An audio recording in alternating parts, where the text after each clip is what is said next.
Abbottabad circle Bakot की अहम तरीन शाहराह नथिया गली बकोट रोड आज 30 अप्रैल 2024 को एक बार फिर ख़तरनाक लैंडस्लाइड जो गड़न नाला से सरंदा गांव तक जगह जगह लैंडस्लाइडिंग के बाइस बंद हो रही है और ट्रैफिक के लिए ख़तरनाक है। अवामी इलाका का मुतालबा है कि CNW की मशीन भेजकर इस लैंडस्लाइड को साफ़ किया जाए।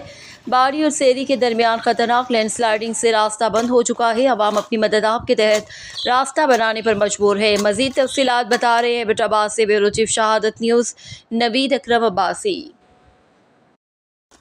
ज़िला एबटाबाद के सर्कल बकोट की आम तरीन शाहराह नथिया गली बकोट रोड जो जगह जगह लैंड स्लाइडिंग के बायस अवाम इलाके के लिए परेशानी का बायस बन रही है। आज 30 अप्रैल एक बार फिर नथिया गली बकोट रोड बाड़ी और सरंदा के मकाम पे लैंड स्लाइड के बायस बंद हो चुकी है। ये लैंड स्लाइड इंतहाई ख़तरनाक हैं।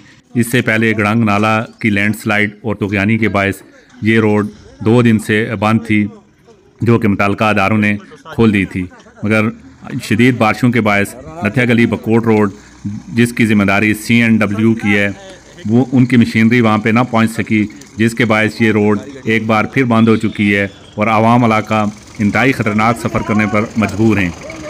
अवाम इलाका का मुतालबा है कि CNW और मुतल्लिका अदारे फौरी तौर पर सर्कल बकोट की तमाम राब्ता सड़कों और ख़ासकर नथिया गली बकोट रोड पे गड़ंग नाला से लेके बकोट गांव तक जितनी भी स्लाइड्स हैं उनको साफ़ किया जाए और क्वाला से नंबल तर्च तक और क्वाला कनेर पुल से लेके बकोट तक जितने भी मुतल्लिका लिंक रोड हैं वो सारी बंद हो चुकी हैं, उनको साफ़ किया जाए।